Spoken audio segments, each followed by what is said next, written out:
if you know who Tomi Lahren is, I honestly feel bad for you because that just must suck, man. It really is unnecessary. It's just sort of just an embarrassing thing. But we're gonna talk about it anyways because it's pretty fucking funny.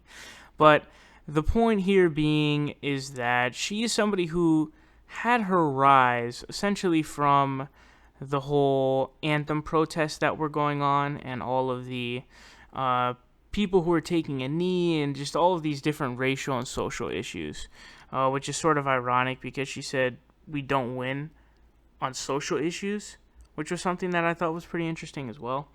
But here's something that's pretty funny. So she posted this tweet on Twitter, and it's not. I don't think it's something that she made. I really doubt it. I'm like 99.999% sure that she did not actually make this. This little picture. It's something. This is something that's really popular on Twitter. It's also popular among lefties and liberals as well. However, it is most definitely, I would say, more popular amongst the right, where there are these memes made, whether it be some sort of a meme of like a joke or it be something serious that is trying to be portrayed. One of the two is one of the two. But here is what this says.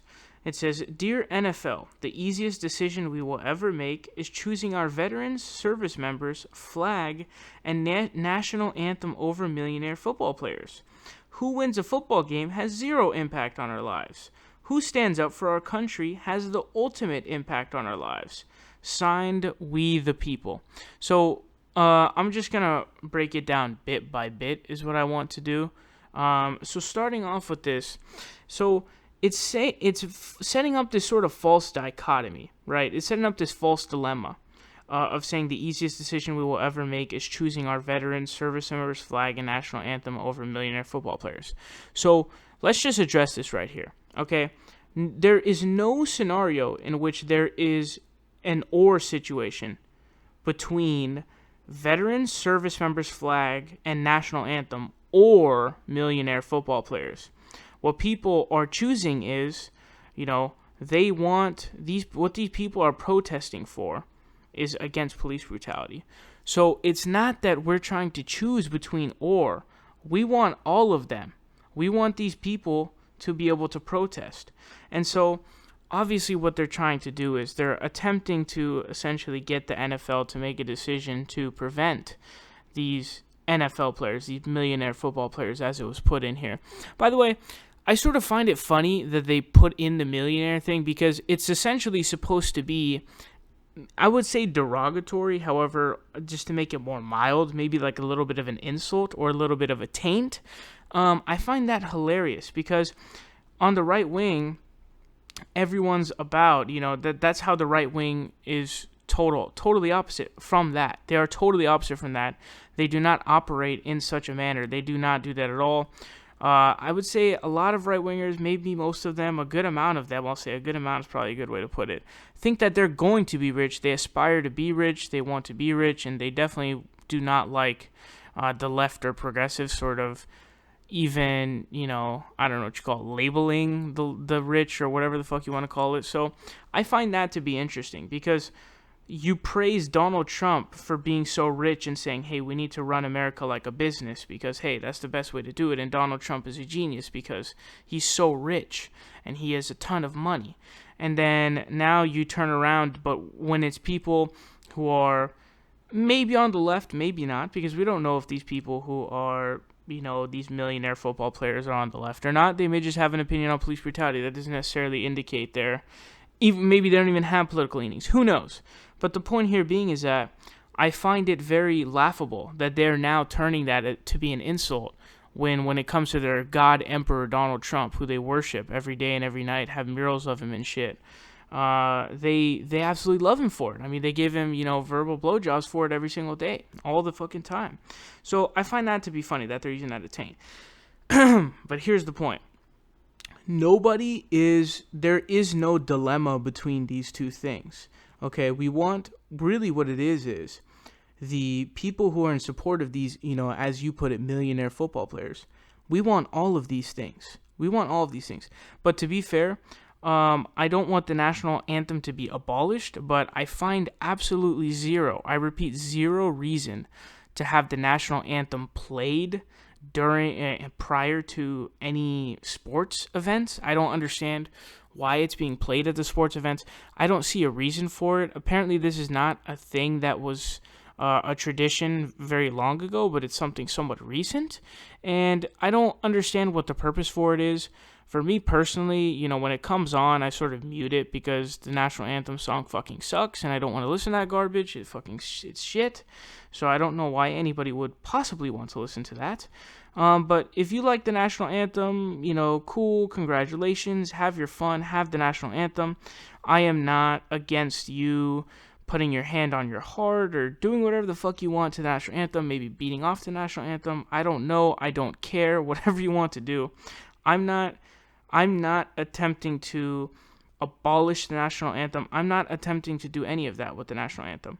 I just think it shouldn't be played in the NFL games. But a lot of people, what they would say is, most people I would say probably, they're okay with the national anthem being played prior to the NFL game, but they just want the NFL players, these millionaire football players, as you put it, to be able to kneel during the national anthem. And I don't see any problem with that whatsoever. I think that, yes, if you are going to make it mandatory that there is a national anthem during the game, which there's no purpose for. It doesn't make any sense. There's no reason for that to be there. It's a sports event. But anyways, I'll put that aside. They should have the ability to be able to protest should they choose to do so. That is what they should be able to do. And so when people make this mistake, and I'm going to have to keep repeating myself because apparently Tomi Lahren is still on this issue, but when you do a protest, you are not in some way in opposition to veterans. You're not in some way in opposition to service members. You're not even in opposition to the flag or the national anthem. What you are you're pro-America, you're pro-freedom, you're pro-First Amendment, you're the principle of protesting and the principle of voicing your opinion. But the thing is that dissent is the highest form of patriotism. And that's the truth of the matter, okay? That really is the case. And a democracy is really built on that sort of a foundation. And people seem to say like, oh, well, why do you have to disrespect service members and veterans when you're protesting? But the thing is, that's not in any way, shape, or form disrespecting any service members or any veterans or any of that sort. No, none of our armed forces. Like Cap says, he has, I believe, family members and friends who are part of the armed forces.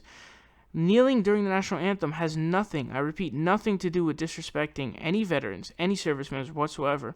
In fact, what they are doing is they are utilizing and they are using the right that is protected for them by the armed forces, by the veterans, by the service members. That is what they're doing. They're employing the rights that they fight every day for.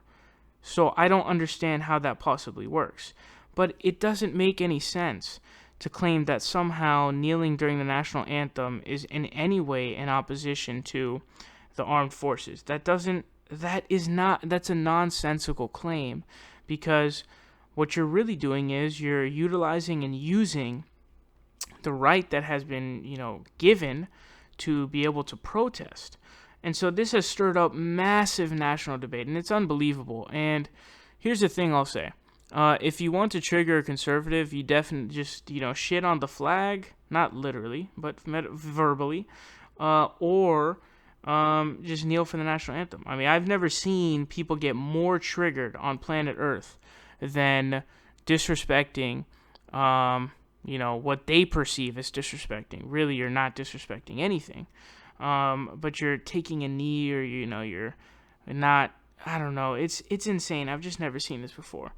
But then they say who wins a football game has zero impact on our lives. That's totally false, by the way. If you're watching the NFL and you're telling me that whoever wins the game has no impact on your life, why would you be watching it then?